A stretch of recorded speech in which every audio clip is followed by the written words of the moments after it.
They left a dead puppy at the park, but a stray cat did the unthinkable. What makes a stray cat desperately try to revive a dead puppy, then frantically point towards a seemingly random bag? The shocking truth goes beyond saving the puppy. It's about who else was missing in the park, and only the cat knew the secret location. Subscribe, like, and listen to hear this unbelievable story. The chill of the late October morning bit deeper than usual, or perhaps it was just the sight before her that sent a shiver down Evelyn Peterson's spine. There, partially hidden beneath the vibrant dying leaves of an azalea bush just off the main path of Maple Grove Park, lay a small bundle of fur, a puppy, heartbreakingly still and small, abandoned, and by all appearances, dead. A familiar wave of sadness mixed with helpless anger washed over Evelyn, a retired nurse who found solace and routine in these daily walks since her husband Howard passed. Who could do such a thing? Leave a life, however small, discarded like refuse? She took a step closer, intending to find a park ranger or call animal control, when a flash of bright orange caught her eye. Sunny, the park's semi-official stray, a handsome ginger cat known for his aloof beauty and general distrust of humans, was approaching the bush. Evelyn paused, expecting the cat to sniff dismissively and move on, but Sunny didn't. He crept forward cautiously, nose twitching. He nudged the motionless puppy gently, then more insistently. He let out a low, questioning meow. Then he did something utterly baffling. He began licking the puppy's cold face and ears with surprising vigor, nudging its limp body with his head, emitting short, sharp chirps. He wasn't mourning. He wasn't scavenging. It looked almost like resuscitation, like a frantic attempt to wake the puppy up. He pawed gently but persistently at the puppy's chest, then lay down, pressing his warm, furry body against the puppy's flank, purring loudly, a deep, vibrating sound that seemed strangely urgent. Evelyn watched, mesmerized and confused. Why would a stray cat expend such energy on a dead creature? Drawn by the sheer intensity and strangeness of the cat's actions, she knelt beside the bush, pushing aside the damp leaves for a closer look, her nurse's instincts overriding her initial assumption. She placed her fingers gently on the puppy's ribcage, feeling for any sign. Nothing. But Sunny nudged her hand away, meowing insistently, and pressed his nose against the puppy's muzzle again. And then Evelyn saw it, a tiny, almost imperceptible flutter of the puppy's nostril, a shallow, weak intake of air, followed, after a heart-stopping pause, by another. "My God," Evelyn whispered, her breath catching. He wasn't dead. He was barely miraculously alive. And Sunny? Had the cat known? Had this wild creature sensed the flicker of life invisible to her own experienced eyes and instinctively done the unthinkable, refusing to give up on the abandoned soul? The mystery of the morning deepened, shifting from simple tragedy to something far more profound and puzzling. Evelyn Peterson had lived in Harmony Creek, Ohio, for over 40 years. Since Howard's passing 3 years ago, her life had found a quiet rhythm centered around her small bungalow, her volunteer work at the library, and her indispensable morning walks in Maple Grove Park. The park, with its mature oaks, meandering creek, and familiar faces of other early morning walkers, was her sanctuary, a place of peace and gentle routine. At 71, the retired cardiac nurse valued predictability, the gentle unfolding of one day much like the last. Sunny had become part of that predictable landscape about 7 or 8 months prior. A striking orange tabby with intelligent green eyes, he was clearly a stray, but carried himself with a certain dignity. He haunted the edges of the park, particularly the section bordering the older houses on Elm Street. Evelyn, like many regulars, often left out bits of food near a specific bench, but Sunny remained elusive, accepting offerings only when humans were at a safe distance, never allowing anyone to touch him. He was a beautiful, wild fixture, admired from afar. His behavior this morning, however, was anything but distant or aloof. The focused intensity, the persistent licking and nudging of the near-lifeless puppy. It was completely out of character, a startling display of empathy from an animal known for its wariness. Now, kneeling in the damp leaves, feeling the faint, fragile pulse of life beneath the puppy's cold fur, Evelyn knew her routine was about to be disrupted. The puppy was tiny, perhaps only a few weeks old, shivering violently despite Sunny's attempts at warmth. Hypothermia and hypoglycemia, Evelyn diagnosed instantly. He needed immediate, professional care. Her first instinct was to call Harmony Creek Animal Control, the standard procedure.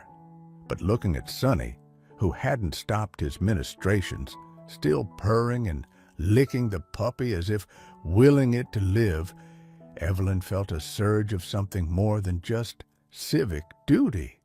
This cat hadn't just stumbled upon the scene. He had intervened, had perhaps kept the spark of life going. She couldn't just hand the puppy over and walk away, leaving Sunny behind, abandoning the creature who had shown such extraordinary, baffling compassion. This feeling solidified into a decision. "Okay, Sunny," she murmured, as much to herself as to the cat. "We're in this together, it seems."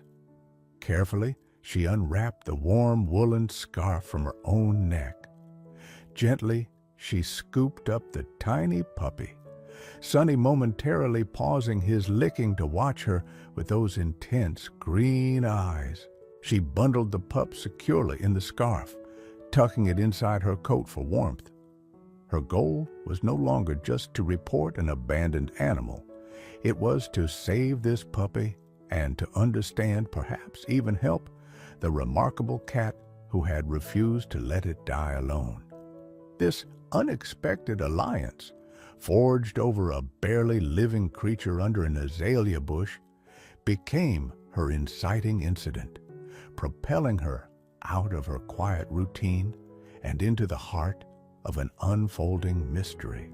She would get help, not just for the puppy, but for Sunny too. Evelyn's first call was to 911. Explaining the critical condition of the puppy and the unusual circumstances, she requested both animal control and perhaps police assistance, unsure what the situation truly entailed. While she waited, cradling the puppy protectively, Sunny began his second act. He didn't follow Evelyn as she stepped back onto the path to wait. Instead, once he saw the puppy was relatively secure and being warmed, he turned his attention back to the spot under the azalea bush. He started scratching vigorously at the damp earth and piled leaves where the puppy had lain, meowing urgently, looking back at Evelyn as if to say, "Look here, this is important too." His focus seemed laser-sharp on a small, dirty blue cloth drawstring bag half buried under the leaves, something Evelyn had initially dismissed as discarded trash when she first approached. Sunny batted at the bag, sniffed it intensely, and let out a series of insistent, demanding cries. "What is it, Sunny? What are you trying to show me?" Evelyn asked, puzzled. The cat's shift in focus was jarring. Why ignore the puppy now and obsess over this patch of dirt in a discarded bag? The first to arrive was Officer Miller, a young, competent police officer, followed closely by Dave Haskell, the town's seasoned animal control officer, ACO. Their immediate priority, understandably, was the puppy. ACO Haskell quickly assessed the pup's condition: hypothermic, dehydrated, barely responsive. "He needs vet care, Stat," Haskell declared, preparing a warmed carrier. "Good thing you found him, Mrs. Peterson. Another hour out here." "It was the cat," Evelyn insisted immediately. "Sonny found him, kept him warm. He knew the puppy was alive." Both Miller and Haskell glanced at Sonny, who was still scratching near the bush, ignoring them completely. "Yeah, cats do strange things," Haskell muttered, clearly focused on the puppy, probably just agitated by the commotion. This dismissal frustrated Evelyn. "No, officer, ACO Haskell, you don't understand," she persisted. "He's not just agitated, he was caring for the puppy, and now he won't leave that spot alone. He keeps pointing at that blue bag." Officer Miller, perhaps more attuned to human intuition or simply less rushed than the ACO, walked over to the bush while Haskell secured the puppy. Sonny watched him approach, stopped scratching, and meowed directly at the blue bag. Miller nudged it with his foot. "Seems heavier than trash," he commented. He crouched down, pulled the bag from under the leaves. He opened the drawstring top and peered inside. His expression changed. "Well, I'll be," he said, pulling out the contents: wallet, keys, cell phone, and a medical ID bracelet. He read the bracelet. "George Ellison, age 78. Address over on Sycamore Lane. History of heart condition, diabetes." He looked sharply at Evelyn. "This yours, ma'am?" "Good heavens, no!" Evelyn exclaimed. "That must be the puppy's owner. But where is he? Why would he leave these?" The situation instantly escalated. This wasn't just animal abandonment. It was a potential missing person case, possibly a medical emergency. Officer Miller immediately got on his radio, requesting backup and reporting a possible missing elderly man linked to the abandoned puppy and found belongings. ACO Haskell, while still prioritizing getting the puppy, now nicknamed Lucky by Evelyn, to the emergency vet clinic, acknowledged the gravity. "Okay, maybe the cat was onto something more," he admitted grudgingly. But Sonny wasn't finished. As Officer Miller secured the bag as evidence and began coordinating a potential search grid, Sonny darted away from the bush, ran about 20 yards towards the denser wooded section of the park bordering the creek, stopped, looked back at the officers and Evelyn, and let out a long, clear yowl before disappearing briefly into the undergrowth, only to reappear and repeat the action. "He's trying to lead us somewhere," Evelyn breathed, conviction solidifying in her voice. The officers exchanged glances. It was highly irregular, basing a search on a stray cat's behavior. But they had a missing elderly man with a medical condition, his belongings found nearby, and a cat acting with baffling, focused intent. The complications were mounting, and the stakes had just become terrifyingly high. The decision to follow the cat wasn't made lightly. Officer Miller conferred rapidly with his arriving backup and ACO Haskell, who was preparing to transport Lucky to the vet. "Standard procedure is a grid search starting from the point last seen, or where the items were found," one officer argued. "But the cat," Evelyn insisted, her voice firm despite the tremor of anxiety she felt. "He led me to the bag. He was with the puppy. He seems to know this area. What if Mr. Ellison collapsed somewhere off the main path?" Sonny chose that moment to reappear at the edge of the woods, letting out another insistent cry before melting back into the trees. It was uncanny, almost deliberate. A.C.O. Haskell, perhaps feeling a pang of guilt for his earlier skepticism, spoke up.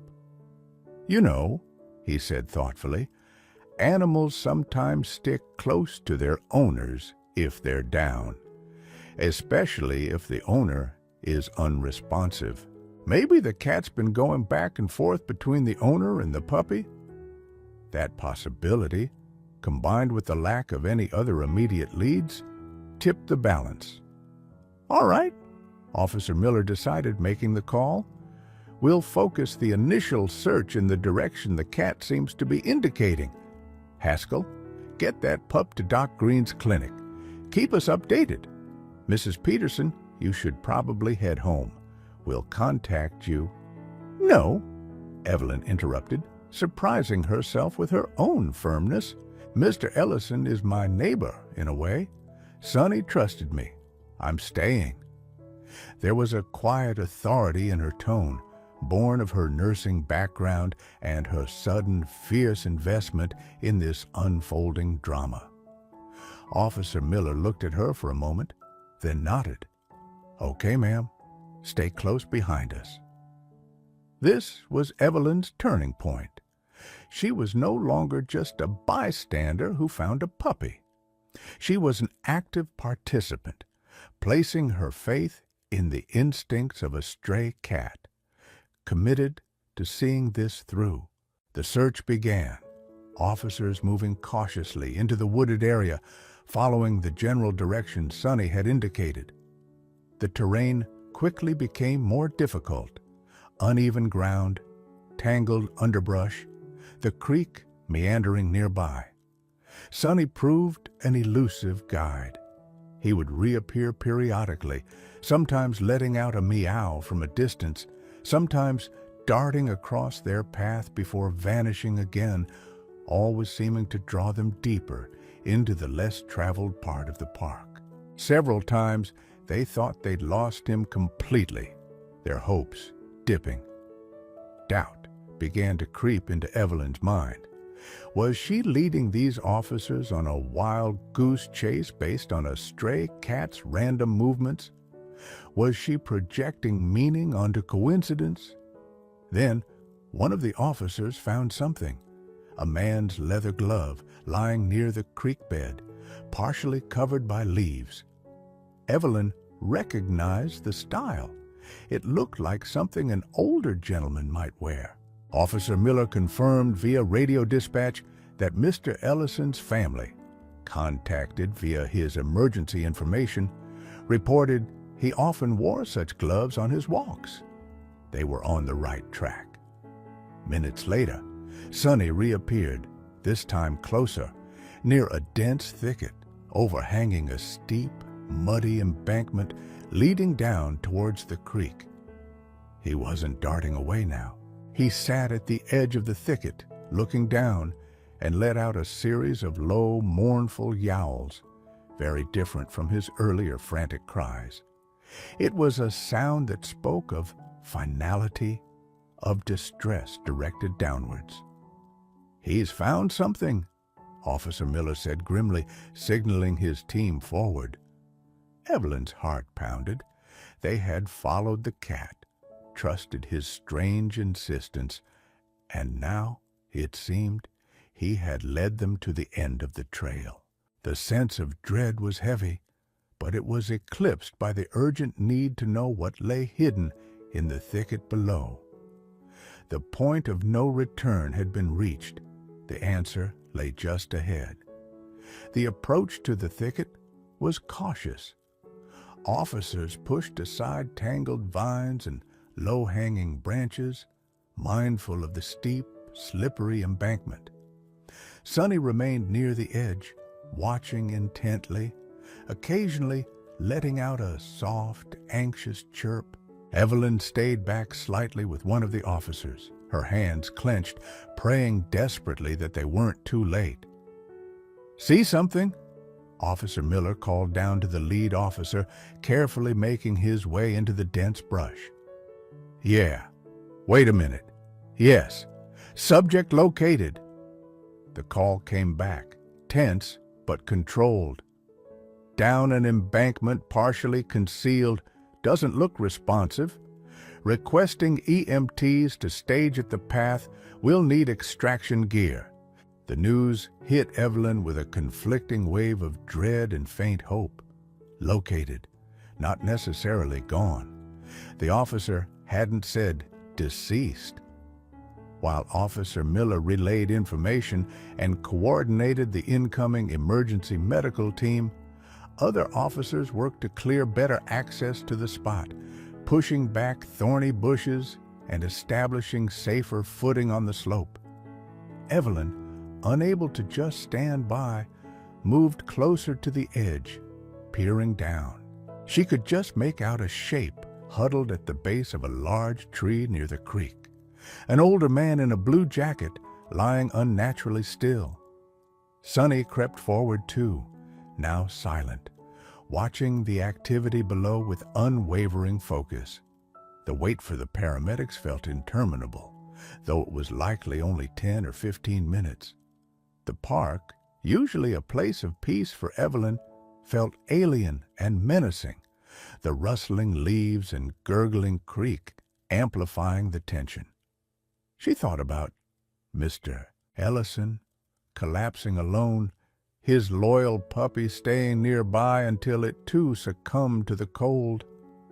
She thought about Sonny, this enigmatic stray who had not only sensed the faint life in the puppy, but had somehow known the owner was nearby and in trouble and had possessed the intelligence or instinct to communicate that danger in the only way he could. She worried about Lucky, the puppy, hoping ACO Haskell had gotten him to the vet in time. She worried about Mr. Ellison's chances. A heart attack, diabetes, exposure to the cold for potentially hours. It didn't look good. She felt a profound sense of connection to these strangers. The collapsed man, the abandoned puppy, the hero cat, their fates suddenly interwoven with her own quiet life. The paramedics arrived with their equipment, including a Stokes basket for extraction. They worked efficiently with the police officers, rappelling down the short but steep embankment, assessing Mr. Ellison, starting an IV, monitoring his vitals. From her vantage point, Evelyn couldn't hear everything, but the lack of frantic urgency suggested he might still be alive. Hope flickered brighter. Sonny remained watchful, a small orange sentinel observing the human drama unfold. He seemed to understand the purpose of the uniformed figures surrounding the man he had led them to. When the team finally began the slow, careful process of securing Mr. Ellison in the basket and hauling him up the embankment, Sonny let out one soft meow before retreating slightly, giving them space. Evelyn felt tears welling up, tears of relief, anxiety, and sheer awe at the morning's events. This stray cat, this creature she'd barely noticed before today, had orchestrated a potential miracle. As the paramedics carried the stabilized Mr. Ellison towards the waiting ambulance, Evelyn knew the climax wasn't just finding him, but discovering his fate. The final answer hung in the balance, dependent on modern medicine and the resilience of the elderly man found just in time, all thanks to a cat's unthinkable actions. The wait for news from the hospital was agonizing. Evelyn had given her statement again at the park, detailing Sonny's behavior precisely. ACO Haskell called. Lucky the puppy was responding well to treatment for severe hypothermia and dehydration at the emergency vet clinic. He was a fighter. That was one piece of good news. Evelyn, feeling adrift, eventually went home, leaving her number with Officer Miller. Sonny, after the ambulance left, had simply vanished back into the park's undergrowth as mysteriously as he often did, his duty apparently done. Late that afternoon, Officer Miller called Evelyn. "Good news, Mrs. Peterson," he said, warmth in his voice. "Mr. Ellison is alive. Critical, but alive. The doctor said the exposure was bad, but finding him when we did made all the difference. He had a severe cardiac event, likely triggered the fall. Being down that embankment hidden without that cat leading us right there, they don't think he would have lasted the day." The relief was immense, washing over Evelyn in a dizzying wave. He was alive. Sonny had done it. The cat's persistent, baffling actions had directly resulted in saving a human life. The central question, whether Mr. Ellison would survive his ordeal, was answered with a hopeful affirmative. Evelyn thanked Officer Miller profusely, her voice thick with emotion. The story quickly became the stuff of local legend in Harmony Creek. "The Miracle Cat of Maple Grove Park," the local newspaper headline read a few days later, detailing Sonny's incredible actions, corroborated by Evelyn, the police, and ACO Haskell. Sonny became an overnight celebrity, though he remained largely unseen, sticking to his usual haunts within the park.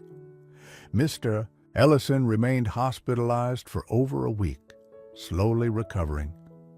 Evelyn visited the puppy, Lucky, at the vet clinic, finding him weak but growing stronger each day, a tiny survivor. She felt responsible for both him and Sonny now. When Mr. Ellison was finally stable enough for brief visits, Evelyn went to see him, formally introducing herself.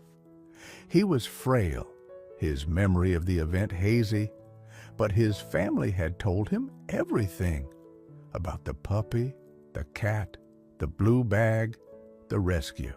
Tears filled his eyes as he listened to Evelyn recount Sonny's actions. "That cat," he whispered hoarsely. "He knew. Thank you.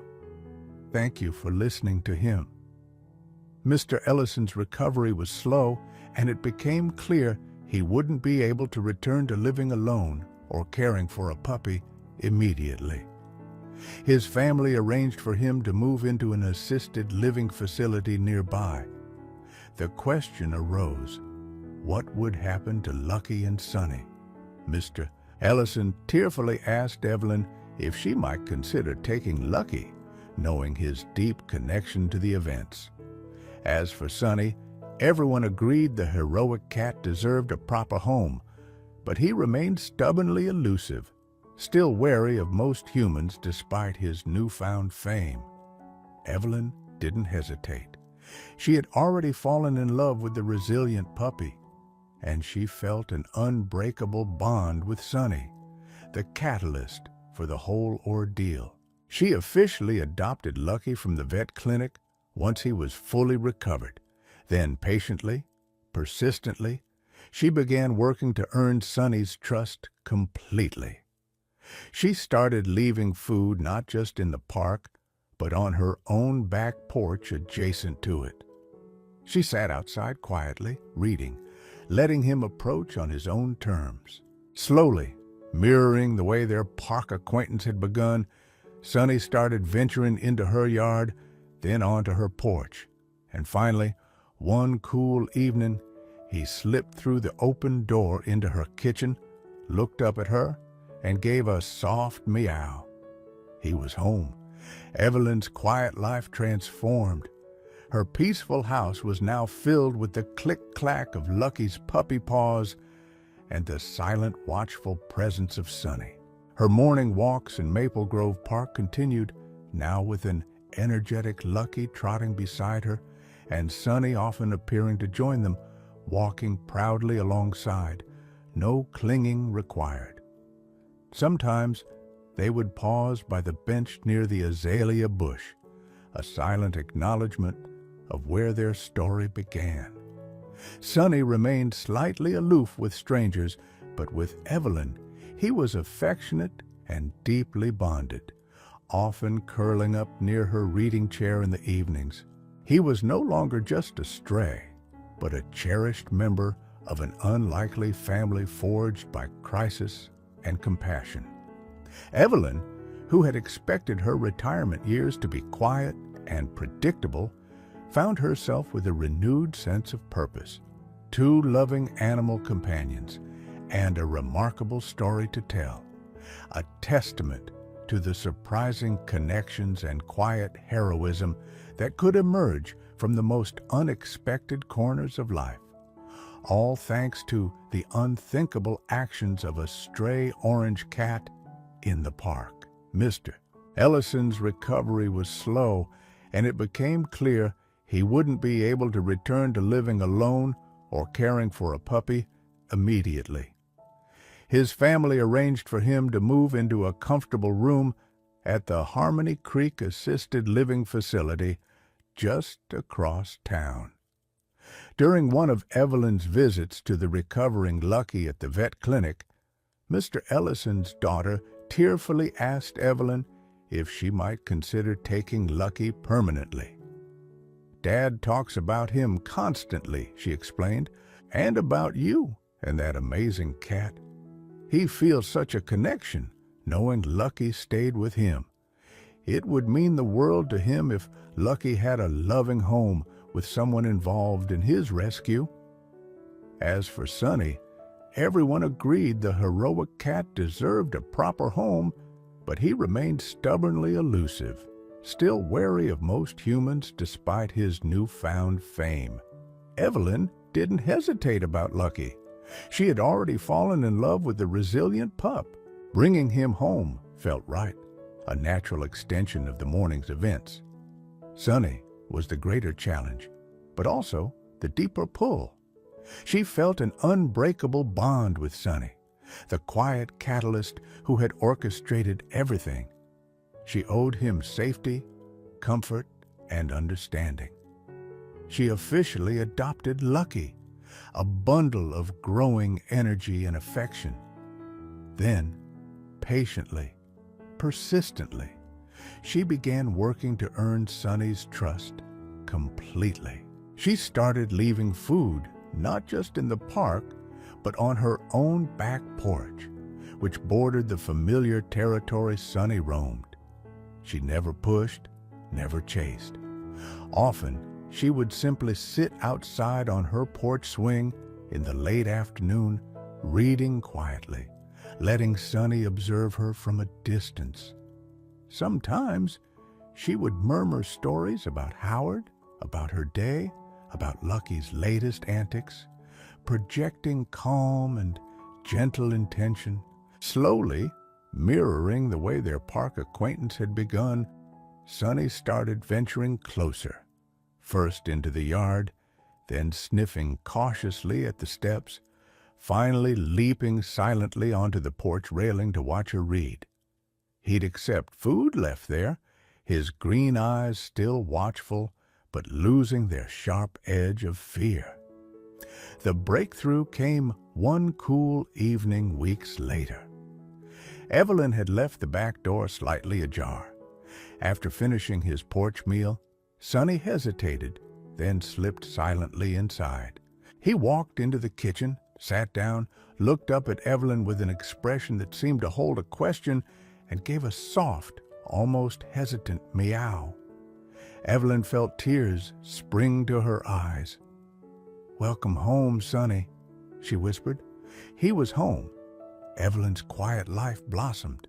The house, once echoing with the memories of Howard and the silence of solitude, now pulsed with a gentle, living energy. Lucky, true to his name, grew into a joyful, slightly clumsy young dog, utterly devoted to Evelyn and endearingly respectful of Sonny. The cat, in turn, accepted the boisterous puppy with a tolerance that occasionally tipped into affection, sometimes allowing Lucky to snuggle close on the rug before the fireplace on cold nights. Sonny, the elusive park phantom, gradually claimed the house as his own, finding favorite napping spots and sunbeams and developing a particular fondness for the worn velvet of Howard's old reading chair, a detail that touched Evelyn deeply, a silent bridging of past and present comfort. Their walks in Maple Grove Park remained sacred. Lucky bounded ahead, while Sonny trotted alongside Evelyn with a quiet dignity, his orange coat bright against the changing seasons. The stop at Eleanor's bench, though they hadn't known her name, it felt right to think of it as belonging to Sonny's past, was non-negotiable. Evelyn would sit, Lucky would flop contentedly at her feet, and Sonny would leap up beside her, instantly purring, often kneading her leg gently, no longer a desperate cling, but a gesture of deep comfort and belonging. She learned from Mr. Ellison during her visits to his new residence, often bringing Lucky along much to his delight, that his wife, years ago, had often called their own beloved cat her little guardian angel. Now, Evelyn felt she understood. Sonny wasn't just guarding a memory. He embodied a persistent, loving spirit that transcended owners and time. Mr. Ellison cherished these visits, his eyes lighting up when he saw Lucky, his hand reaching out to stroke the soft fur. He often asked about Sonny, marveling again at the cat's intuition. "Animals know things we don't, Evelyn," he'd say wistfully, his voice stronger now. "They see the things that matter." Through these visits, Evelyn found not just a connection to the man Sonny had saved, but a shared understanding of resilience, of finding unexpected grace after hardship, a quiet friendship blooming late in life. The town of Harmony Creek didn't forget its miracle cat. People still greeted Evelyn in the park with knowing smiles, sometimes asking after Sonny and Lucky. The story became a gentle local folktale, a reminder of hidden connections and quiet heroism found in their midst. For Evelyn, the events of that October morning had been more than just a rescue. They were a reawakening. Her nursing instincts had found a new outlet, her quiet days a new focus. The void left by Howard hadn't vanished, the ache of his absence still a familiar undercurrent on quiet evenings, but it was no longer desolate. It was now filled with wagging tails, soft purrs, morning walks filled with purpose, and the profound, unexpected gift of a second chance at family delivered by the unthinkable actions of a stray orange cat. She had listened to Sonny, truly listened, and in doing so had found her way back to a fuller, warmer life. They left a dead puppy in a dumpster, but a stray cat did the unthinkable. What truly drives a creature of instinct to defy its very nature? You might think you know the heartwarming tale of Marble the cat saving Lucky the puppy, but nestled within this incredible rescue is a shocking twist involving their fight for survival against unexpected odds that will challenge everything. Subscribe, like, and listen now to uncover the full, astonishing story of Marble and the Winter Miracle. The cold bit deep, even through layers of matted fur. It wasn't the usual Nebraska chill that settled over Elmwood Crossing after dark. This felt different. A damp, penetrating cold that clung to the back alley behind O'Malley's grocery.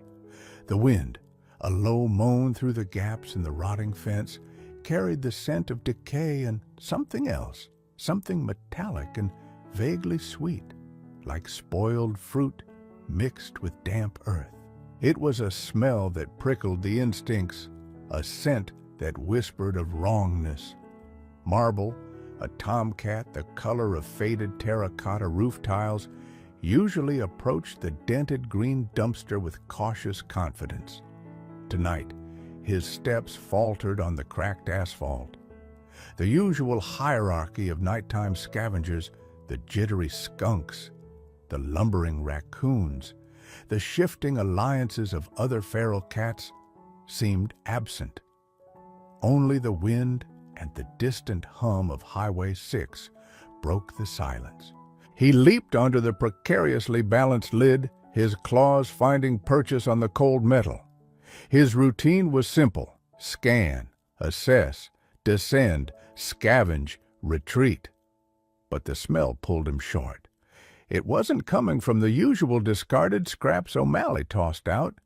It was concentrated, emanating from a crumpled black plastic bag wedged deep in a corner, half buried beneath soggy cardboard and slimy vegetable peels. Curiosity warred with ingrained caution. He edged closer, his nose twitching, whiskers vibrating in the frigid air. He lowered his head, nudging the bag. A tremor, impossibly faint, ran through the plastic. Marble froze, not the rustle of settling trash, not the scurry of a mouse. It was a vibration, weak but distinct. He nudged it again, harder this time, his hunting instincts momentarily confused. Prey didn't smell like this. Prey didn't feel this cold, this still. He hooked a claw into the thin plastic, tearing a small gash. He sniffed at the opening, the pungent odor intensifying. Then carefully, almost deliberately, he began to pull, bracing his paws against the slick surface of the lid, dragging the heavy bundle out from the refuse. The plastic tore further, revealing a patch of pale, downy fur. Tiny, still, eyes sealed shut. A puppy, impossibly small, lying inert within the flimsy shroud. Its body was colder than the surrounding metal, a terrifying absolute coldness that spoke of life fading, or perhaps already extinguished. Marble stared, his yellow eyes wide in the gloom. There was no whimper, no shift, just the shallowest rise and fall of its ribcage, almost imperceptible. He didn't hiss, he didn't retreat. Instead, driven by an instinct he couldn't comprehend, Marble lowered himself beside the chilling form. He pressed his own meager warmth against the puppy, curling his bony body around the fragile shape. His rough tongue, usually reserved for grooming or scraping meat from bone, began to work, rasping gently over the cold fur, trying to stimulate something, anything. He stayed there, a silent orange sentinel against the creeping frost, guarding a flicker of life in the heart of decay, unaware of the pair of eyes watching from a second-story window above. Harriet Hattie Dubois hadn't slept properly in weeks, or maybe months. The insomnia had become a familiar, unwelcome companion since Frank passed 2 years ago, leaving the silence in their small apartment overlooking O'Malley's parking lot almost deafening.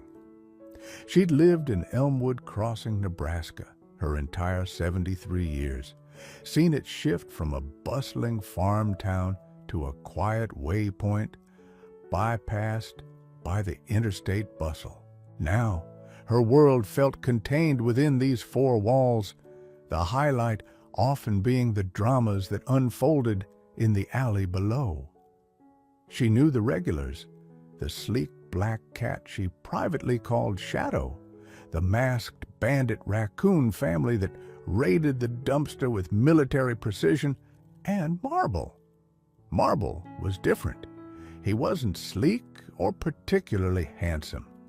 He was a scrapper, thin-ribbed with a torn ear and wary eyes, the color of a dusty sunset. He kept his distance, unlike the stray tabbies some neighbors occasionally fed. Hattie never fed him directly. Frank had always warned against encouraging strays, but she watched him. She worried when he didn't show for a night or two. She admired his stubborn independence, a reflection perhaps of her own guarded heart. He was a fixed point in her shrinking landscape. She'd started calling him Marble in her head after noticing a peculiar swirl pattern in his ginger fur, visible only when the afternoon sun hit just right. Tonight, the insomnia was relentless. The digital clock glowed 3:17 a.m. Hattie sighed, pushing back the worn floral quilt. A cup of chamomile tea, perhaps. As she shuffled towards the small kitchen, a flicker of movement outside caught her eye. She paused by the window, her breath misting the cold glass. The alley light cast long, distorted shadows, and there, perched unusually still on the dumpster lid, was Marble. That wasn't his usual spot. He normally stayed low, wary of exposure, and he wasn't alone. He was curled tightly around something dark, something indistinct in the gloom. Hattie frowned, leaning closer. Was it another cat? A large rat? Marble wasn't usually tolerant of company, especially not near his prime scavenging spot. He seemed protective. His posture wasn't aggressive, it was almost nurturing, a behavior so alien to the scrappy tomcat she thought she knew. She watched for several minutes, the tea forgotten. Marble didn't move, except for the occasional lick directed at the dark bundle. The wind gusted, rattling the window pane, and for a second, Hattie thought she saw the bundle shift, independent of the cat. Unease coiled in her stomach. This wasn't right. The stillness, the cold, Marble's bizarre tenderness, it painted a disturbing picture. Fear warred with concern. Going down there alone in the middle of the night, into the dark alley, it wasn't sensible. Frank would have told her to lock the door and mind her own business. But the image of Marble, the lonely sentinel, wouldn't leave her. What if it was an injured animal? What if it was something worse? The thought spurred her into action. Pulling on her old woolen coat over her nightgown and stepping into Frank's oversized rubber boots, she kept by the door. Hattie felt a tremor of anxiety, but also a surge of purpose she hadn't felt in months. She grabbed a flashlight from the kitchen drawer, its beam weak, but better than nothing. Her heart hammered against her ribs as she descended the creaking back stairs, each step echoing in the pre-dawn stillness. The alley air was biting. The stench from the dumpster was stronger here, thick and cloying. She approached cautiously, the flashlight beam dancing nervously over broken pallets and drifts of dead leaves. "Marble?" she whispered, her voice thin in the cold. The cat looked up, his eyes reflecting the light like chips of amber. He didn't bolt, which was unusual. He just watched her, a low rumble starting deep in his chest. Hattie stopped a few feet away, directing the beam onto the bundle. It was a black plastic bag torn open, and inside, dear God, it was a puppy. So small, so still, its fur was damp, matted. It looked lifeless, but as she watched, holding her breath, she saw it again, the faintest flutter beneath its ribs. Barely there, but undeniably present. Marble shifted, pressing closer to the pup, the low growl still vibrating. He wasn't threatening her, she realized. He was guarding. Hattie's breath hitched. Someone had thrown this tiny creature away like garbage, left it to freeze, and this rough, solitary stray cat was the only thing standing between it and death. The injustice, the sheer cruelty of it, struck her like a physical blow. The inciting moment wasn't a choice, but a certainty. She couldn't walk away. She had to help. Squaring her shoulders, Hattie fumbled for her old flip phone in her coat pocket, her fingers numb with cold and a sudden, fierce determination. 911, what's your emergency? The dispatcher's voice was calm, professional, jarringly normal in the face of the alley's grim tableau. It's not exactly an emergency for people, Hattie stammered, her voice trembling slightly from cold and adrenaline. It's an animal, behind O'Malley's grocery on Main Street. Someone threw a puppy in the dumpster. It's freezing, barely alive, and there's a cat, a stray cat, guarding it. There was a pause. Okay, ma'am, a puppy in the dumpster? The dispatcher's tone shifted, absorbing the strangeness. Animal control doesn't typically operate 24/7, especially in Elmwood Crossing, but let me see who I can reach. Can you stay on the line? Hattie huddled deeper into her coat, the flashlight beam steady on Marble and the puppy now. Marble hadn't moved, his low growl a constant hum. The minutes stretched, filled only by the wind and the distant rumble of an early morning truck on the highway. Finally, the dispatcher came back. All right, ma'am, I've reached Officer Miller with the County Sheriff's Department. He handles animal calls when possible. He's about 20 minutes out. Can you stay near the scene but maintain a safe distance? Don't try to handle the animals yourself, especially the cat. Yes, I'll wait, Hattie promised, clicking the phone shut. 20 minutes felt like an eternity. She kept her distance as instructed, watching the bizarre pair.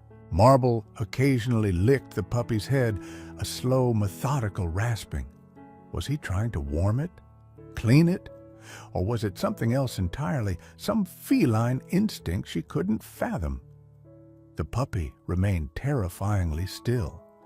Doubt gnawed at her. Was it already too late? Headlights finally swept into the alley, bouncing off the brick wall of the grocery store. A standard sheriff's cruiser crunched to a halt on the gravel patch nearby. Officer Miller, a burly man with tired eyes, climbed out, pulling on thick gloves. Ma'am, you the caller? Hattie nodded, pointing with a shaky finger. There, the cat found it. It won't leave its side. Miller approached the dumpster cautiously, shining his powerful flashlight.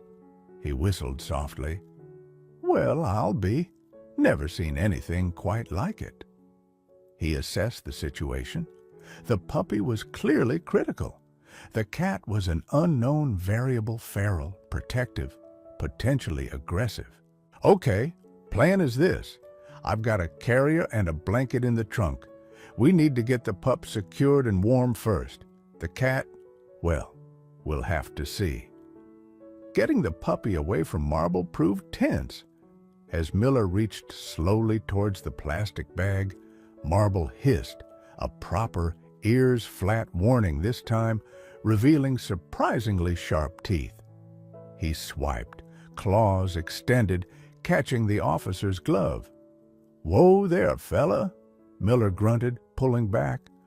Okay, plan B. He looked at Hattie. You said you watched this cat? Does he know you at all? He sees me, Hattie said. He knows my window. I don't touch him. Right. Miller retrieved a thick, heavy blanket from his cruiser. Ma'am, I'm going to try and gently cover the cat with this. It might disorient him enough for me to grab the pup. Just stand back. He moved slowly, speaking in a low, calm voice. As he draped the blanket over Marble, the cat struggled briefly, a muffled yowl escaping, then went still, likely more confused than subdued. In that instant, Miller swiftly scooped up the plastic bag containing the puppy, cradling it carefully. Gotcha, he murmured. He quickly transferred the tiny form to a towel-lined cardboard box he'd brought, tucking another blanket around it. Just as quickly, he removed the blanket from Marble. The cat shot out from under it, scrambling off the dumpster and darting into the shadows beneath a stack of discarded pallets, hissing furiously. But he didn't flee the alley. He stayed, watching from the darkness, yellow eyes glowing. "Okay, pup secured," Miller said, turning to Hattie. "Now, the cat. Technically, he's a stray. Standard procedure would be to trap him later if he becomes a nuisance. But given the circumstances..." He looked from the box to the shadows where Marble hid. "Seems wrong to just leave him after, well, whatever that was." "He saved it," Hattie stated, her voice firm. "He stayed with it. He needs help too." Miller sighed. "Ma'am, county resources are stretched thin. The nearest shelter with proper vet facilities is Plains Animal Refuge. Over in Auburn, that's a good hour's drive. They're usually full, especially with cats considered feral. They might just put him down." "No," Hattie said, surprising herself with her vehemence. "They can't. He saved that puppy." Miller rubbed his forehead. "Look, let's get this little one stabilized first. That's priority. I can take the pup to Auburn now. I can try to talk them into taking the cat too, explain the situation, but I can't make promises. Best chance is if someone local can vouch for him, maybe offer to foster if needed." He looked pointedly at Hattie. The implication hung in the cold air. Fostering a semi-feral cat in her small apartment? It was unthinkable. Yet, leaving Marble behind felt like a betrayal. I'll call them," Hattie said uncertainly. "The Plains Refuge. I'll talk to them. Tell them I'll help however I can." Miller nodded, seeming relieved. "Okay, let's get this one moving." He carefully placed the box with the puppy on the passenger seat of his cruiser, turning the heater on full blast. "I'll call you with an update once I get to Auburn and they assess the pup. It doesn't look good, ma'am. Prepare yourself."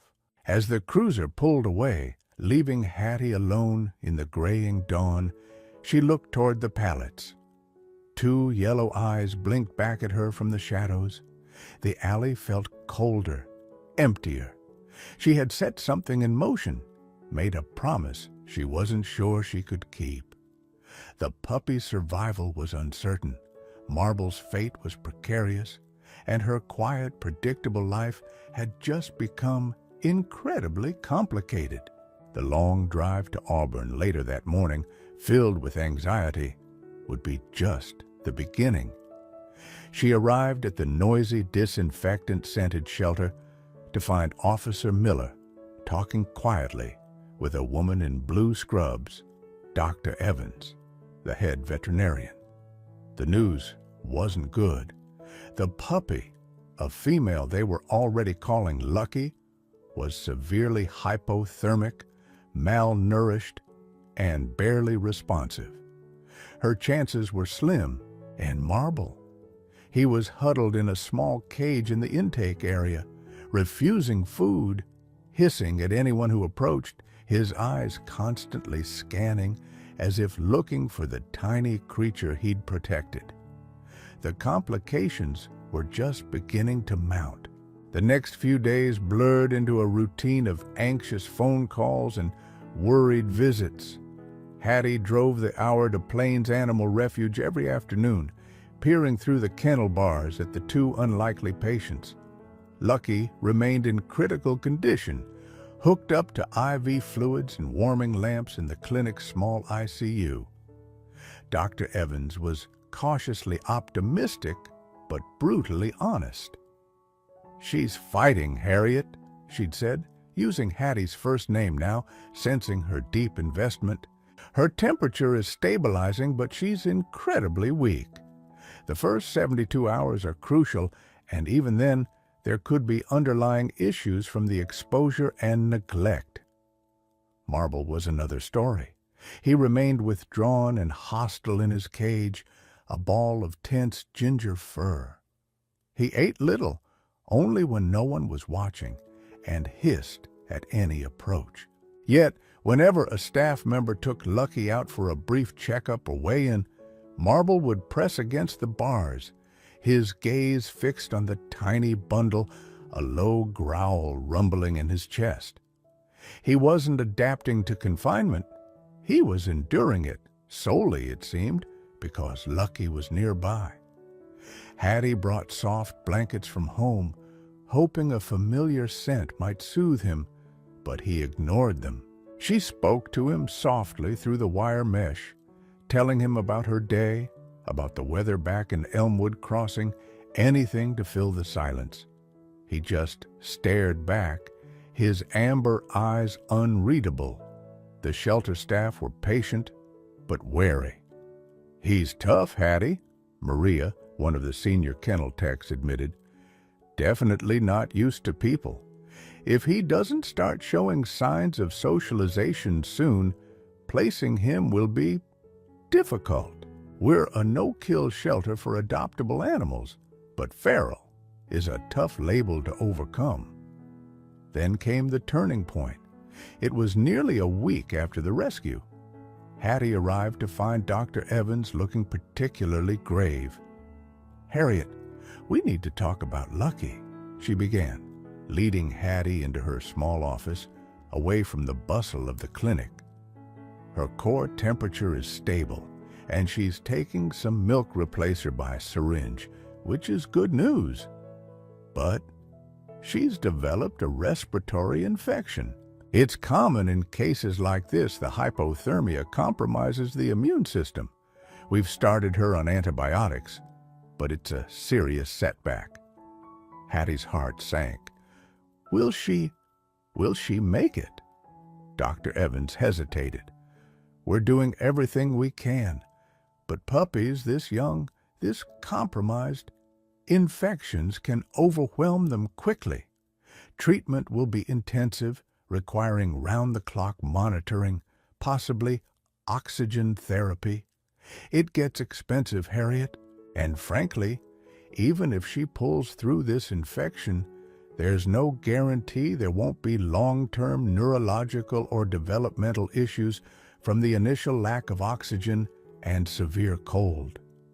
She paused, her expression softening with empathy. "We have to consider her quality of life. Sometimes the kindest thing—" She didn't need to finish the sentence. Euthanasia. The word hung unspoken in the air, heavy and cold.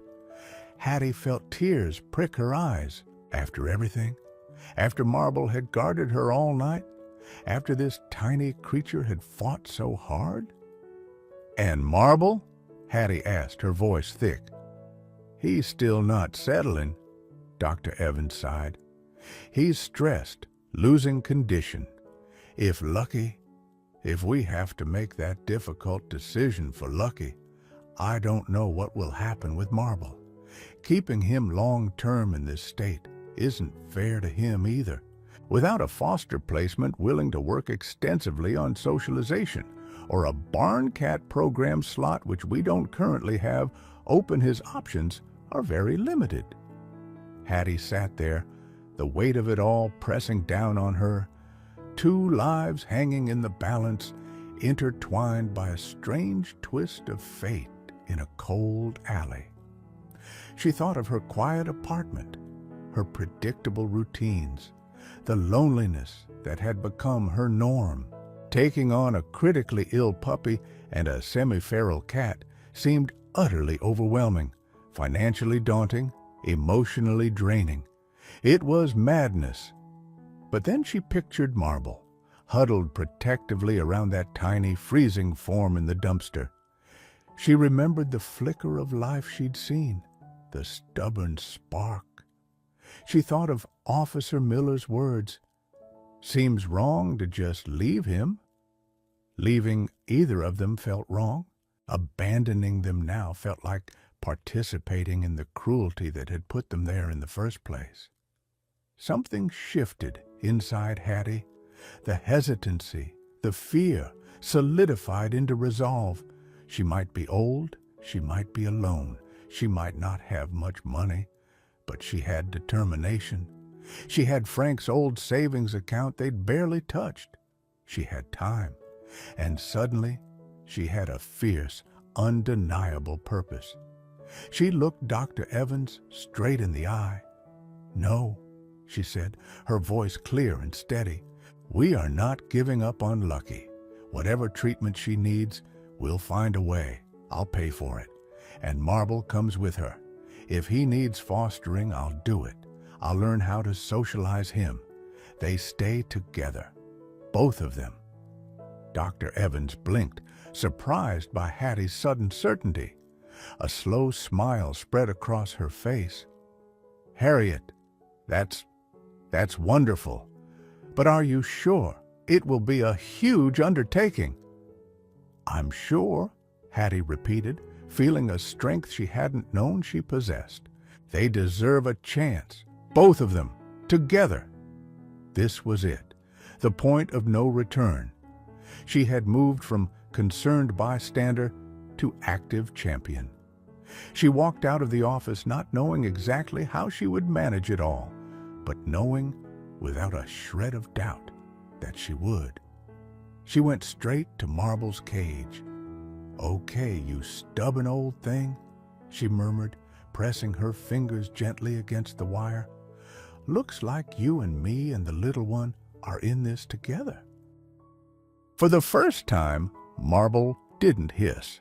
He just blinked slowly, his gaze unwavering, as if acknowledging the pact she had just made. Bringing Lucky and Marble home was chaotic. Hattie's small, quiet apartment transformed overnight into a makeshift animal recovery ward. Dr. Evans had agreed to let Hattie foster Lucky once the puppy was stable enough, provided Hattie could administer medications and bring her back for frequent checkups. Marble was released concurrently, with strict instructions for gradual introduction and safety precautions. Hattie set up Lucky's crate, now her safe den, in the warmest corner of the living room near the radiator. The puppy, still fragile but breathing easier thanks to the antibiotics, spent most of her time sleeping, swaddled in blankets. Feeding was a painstaking process involving eyedroppers and special formula every few hours, day and night. Hattie's insomnia, ironically, became useful as she set alarms for middle-of-the-night feedings, shuffling around in her robe, warming milk, whispering encouragement to the tiny creature. Marble was a different challenge altogether. Confining him to a single room initially, as Dr. Evans advised, proved impossible. He yowled incessantly, scraped at the door, and refused to use the litter box Hattie provided. His distress was palpable, clearly linked to his separation from Lucky. Against veterinary advice, but trusting her gut instinct about their strange bond, Hattie cautiously opened the door. Marble immediately stalked out, located Lucky's crate, and settled himself nearby, a furry orange guard stationed just outside the wire door. He remained aloof, wary of Hattie's movements, darting away if she came too close, but his frantic anxiety subsided as long as he could see the puppy. Progress was slow, measured in millimeters. Lucky began to gain weight. Her eyes opened, revealing milky blue depths, and she started taking tentative, wobbly steps within her crate. Marble watched her every move. He still wouldn't let Hattie touch him, shrinking back from her hand, but he stopped hissing when she approached Lucky's crate to feed or clean her. He'd even started eating the food Hattie left out for him, though only when he thought she wasn't looking. Hattie fell into an exhausting rhythm, tending to Lucky, attempting tentative interactions with Marble, cleaning up messes, driving back and forth to Auburn for checkups, and worrying constantly. The savings account Frank had left dwindled at an alarming rate, with vet bills for medications, special food, and consultations. Doubt crept in during the quiet pre-dawn hours. Was she crazy? Could she really handle this? What if Lucky had permanent damage?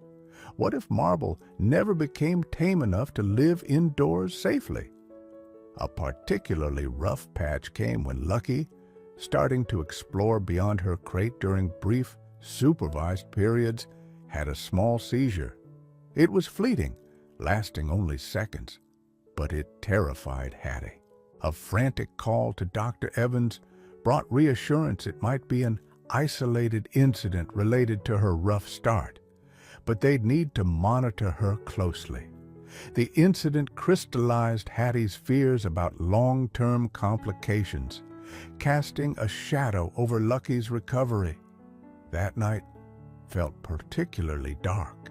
Hattie sitting by the crate long after Lucky had settled back to sleep, Marble watching silently from his post near the armchair, the weight of responsibility feeling almost unbearable. To help offset costs and perhaps share the burden of hope, Hattie hesitantly shared the story.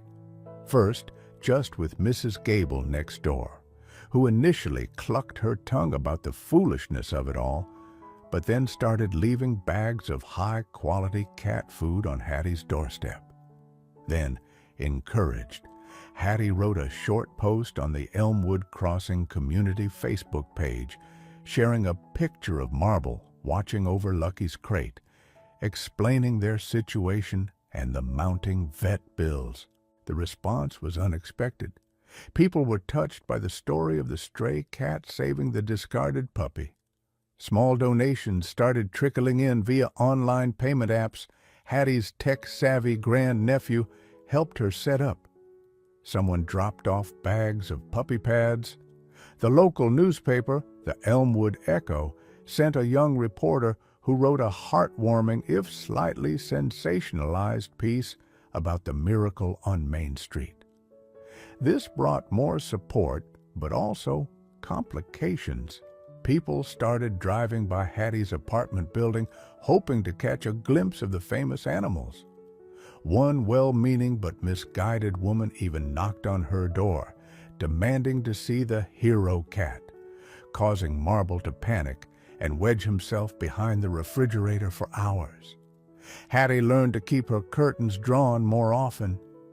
Amidst the external attention and internal anxieties, a quiet shift was happening within the apartment walls.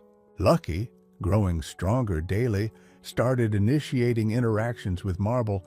She'd wobble towards him, sniffing curiously at his tail.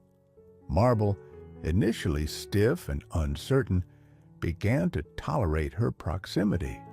He'd allow her to tumble near his paws, sometimes even batting gently at her with sheathed claws. One afternoon, Hattie walked into the living room to find Lucky asleep, curled trustingly against Marble's side.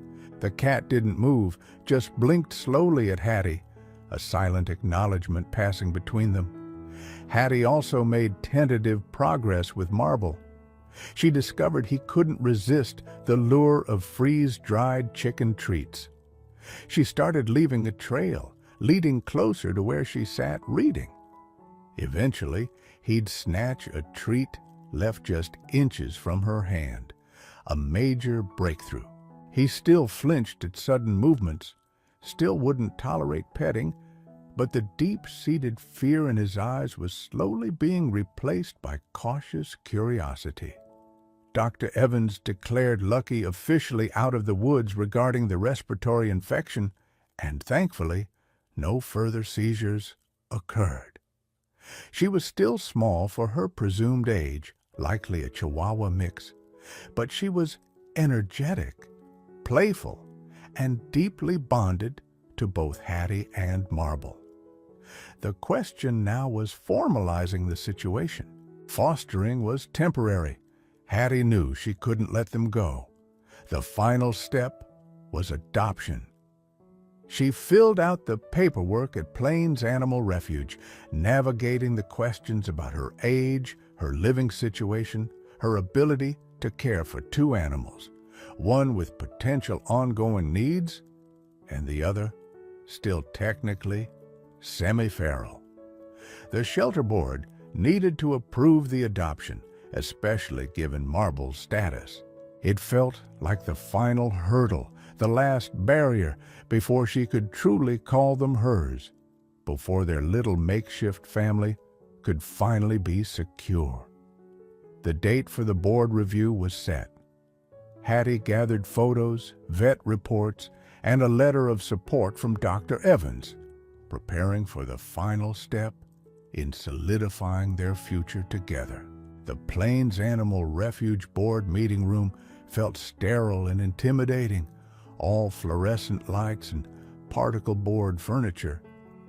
Hattie sat facing three board members, a stern-looking woman named Miss Petrov, a kindly older gentleman, Mr. Henderson, and the shelter director, David Chen.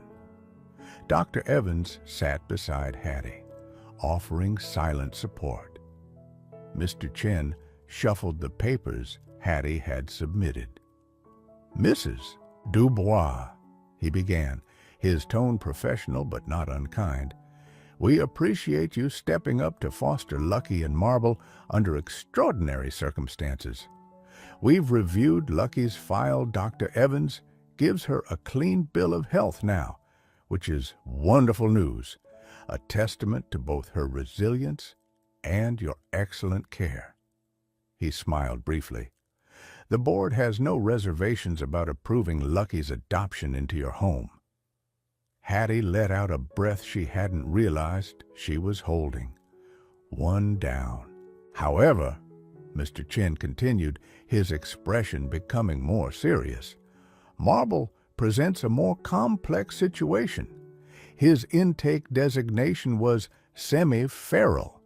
While Dr. Evans notes significant progress under your care, he still exhibits wariness towards humans, avoids touch, and required unconventional integration methods."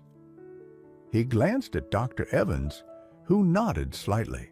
"Our policy on placing animals with bite histories or significant behavioral challenges, especially with elderly adopters," he paused delicately, "requires careful consideration. We need assurance of long-term stability and safety for both you and the cat." Ms. Petrov leaned forward. "Harriet, we commend your dedication, truly, but Marble bit Officer Miller during the rescue. He remains largely unhandleable by shelter staff standards. What happens if he bites you? What if he requires veterinary care he won't tolerate? We have a responsibility to ensure placements are sustainable." Hattie felt a flush of indignation, quickly followed by anxiety. They could say no. They could decide Marble wasn't suitable, force her to choose. Her hands tightened in her lap. She took a deep breath, remembering why she was here. "Ms. Petrov, Mr. Chen, Mr. Henderson," Hattie began, her voice steadier than she felt. "Marble didn't bite Officer Miller out of aggression towards humans. He bit him because he was protecting Lucky. Every action he took that night and every day since has been about protecting that puppy. He endured the cold, he endured the shelter cage, he endures my presence, all for her." She slid a photograph across the table, one she'd taken just yesterday, showing Lucky asleep, nestled against Marble's side on the rug, Marble's eyes half closed in contentment. "He isn't a feral cat in the way you mean. He's bonded, deeply. He is handleable when Lucky is near. He lets me approach, he eats from my hand now, he sleeps beside her. He needed a reason to trust, and Lucky gave him one. Taking him away from her now would be cruel, far crueler than any risk his status might pose." She looked directly at Ms. Petrov. Yes, he's wary. He might always be. He might never be a lap cat. But he is not dangerous. He is loyal. He saved a life. And he deserves to live that life alongside the one he saved. They need each other. And, she added, her voice softening but firm, I need them both too. Dr. Evans spoke up. From a veterinary perspective, while Marble retains feral traits, his stress levels have dramatically decreased in the home environment with Lucky. His bond with the dog is undeniable and seems to be the key to his socialization. With continued patience, I believe Harriet can manage him safely. There was a moment of silence. Mr. Henderson cleared his throat. Well, he said, looking at the photo, then at Hattie, it seems to me that sometimes the rules need to account for the exceptions. This is certainly an exceptional circumstance. Mr. Chen looked between his colleagues, then back at Hattie. He tapped the folder. The board recognizes the unique bond and the progress made. Given Dr. Evans' assessment and your clear commitment, Harriet, we are prepared to approve Marble's adoption alongside Lucky, contingent on regular follow-up checks for the first 6 months. Relief washed over Hattie so intensely she felt dizzy. Thank you, she whispered. Thank you. She had done it. They were hers, officially, permanently, together. Life in Hattie's apartment found a new, comfortable rhythm. Lucky, a bundle of boundless Chihuahua mix energy, flourished. She remained small, but her personality was enormous. She trotted confidently around the apartment, her nails clicking softly on the hardwood floors Hattie kept meticulously clean. Her earlier trauma seemed forgotten, replaced by an unwavering affection for Hattie and an absolute devotion to Marble. Marble, true to Hattie's prediction, never became a lap cat. He maintained a certain dignified distance from Hattie, accepting her presence and provision, but rarely soliciting affection. He still disliked being touched unexpectedly, but he no longer bolted when Hattie walked past. He allowed her to sit near him, sometimes even brushing against her legs in a fleeting gesture that felt like a significant concession. His true softness was reserved for Lucky. He tolerated her playful nips and tumbles, groomed her ears with rough licks, and always slept near her, a steadfast ginger shadow. Hattie found her own life transformed. The crushing loneliness had evaporated, replaced by the comforting presence of her two companions and the small necessary tasks of their care. Her days had structure, purpose. She talked to them constantly, narrating her actions, sharing snippets of local gossip, reading aloud from her library books. The apartment felt full again.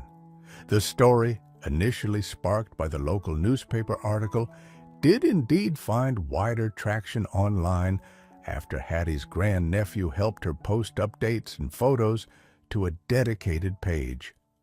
Pictures of the unlikely pair, the wary ginger cat and the tiny, trusting dog, resonated with people far beyond Elmwood Crossing. Donations arrived, more than covering the past and ongoing vet expenses, allowing Hattie to set up a small emergency fund for them. She received letters and emails from strangers touched by the story of cross-species compassion found in an alley dumpster. Hattie managed the attention gracefully, sharing updates but guarding her privacy and, more importantly, the peace of her small, unconventional family. Sometimes, in the quiet afternoon, Hattie would sit by the window, watching Marble perched on the sill. He'd gaze down at the alley, at the spot where the dumpster used to be before O'Malley's finally replaced it. His posture was relaxed now, not vigilant. He wasn't looking for scraps. He was just observing his former territory from the safety and warmth of his home. Then Lucky would inevitably pad over, nudging his side, demanding attention or simply settling beside him. Marble would turn, perhaps touch his nose briefly to hers, a silent acknowledgement of the bond forged in the cold and dark. Hattie would smile. Marble had saved Lucky that winter night, pulling her from the brink.